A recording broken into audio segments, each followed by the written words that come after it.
Hi, I'm Tim. Welcome to Watchbox, and thanks for logging on. If you love this watch, reach out to me directly. Email tmosso@thewatchbox.com for purchase and pricing details. That's me at tmosso@thewatchbox.com for pricing.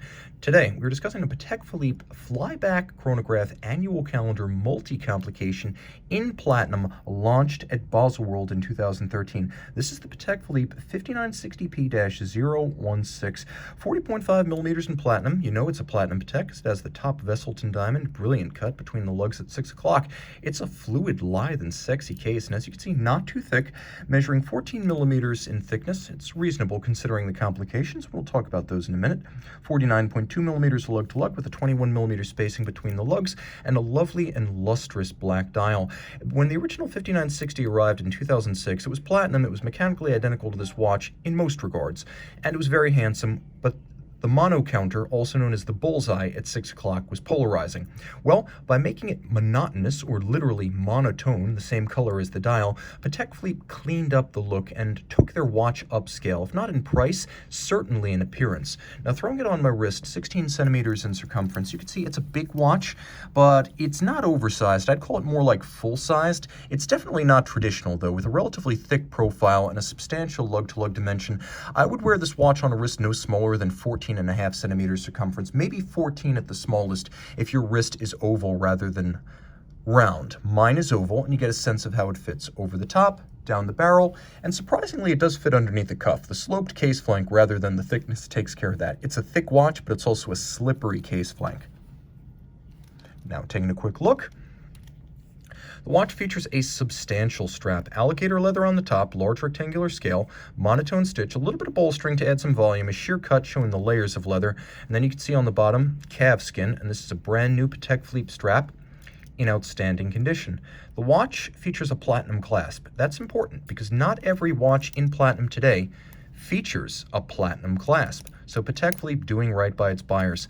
Calatrava cross, the symbol of the manufacturer. Rolling back to the case, you can see Patek uses pull-tab spring bars that allow you to quickly and easily remove the strap from the case with just a fingernail. Clean between the lugs, swap the strap, change the look. It's just like a new watch. It's also easy to pop them back in. Now, the case is relatively simple. As you can see, it is a stamped case profile with tapered lugs, polished flank. It's not excessively squared off or sheer. It does have a rounded case flank and some nice compound curves. The bezel is ever so slightly stepped in from the case band and then concave in profile to pair the apparent mass of the watch.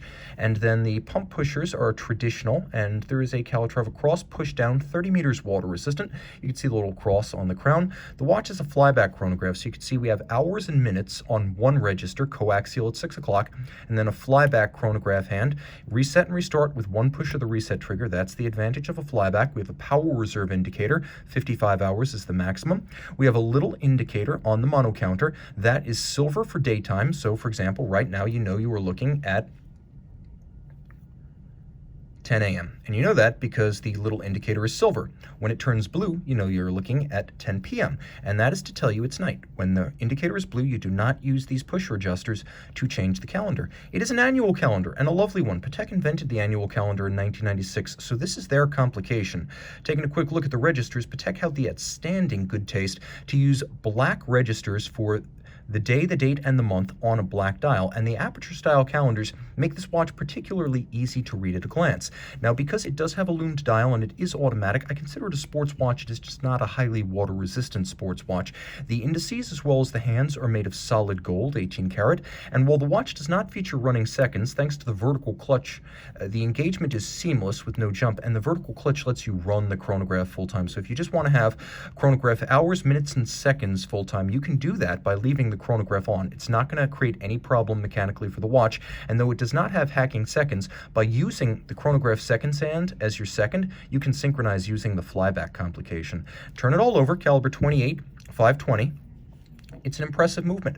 Vertical clutch with column wheel actuation. The action of the chronograph is extremely sharp and crisp thanks to the column wheel. You can see it's a 40 joule movement. It beats weight 8 beats per second, a free-sprung gyromax style balance as Patek introduced in the early 1950s.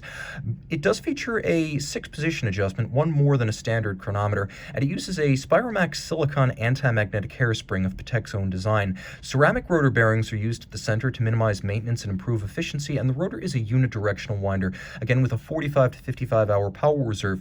It's a handsomely finished movement as well. You can see there's mirrored anglage, which is started mechanically on these movements but finished by hand, so it is truly rounded off and mirrored when it's finished. Circular Cote de Genève on both the rotor as well as the bridges. You can see the screw heads are black polished with their slots as well as their circumference beveled. There's engine turning on the base plate, but there's also engine turning at the center of the rotor. This watch has both.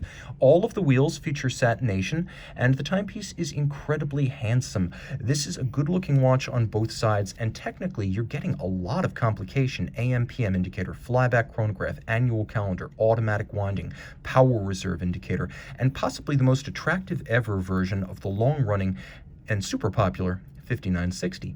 Reach out to Team Mosso at thewatchbox.com for purchase and pricing details. And we're back with the loomed dial of the 5960P.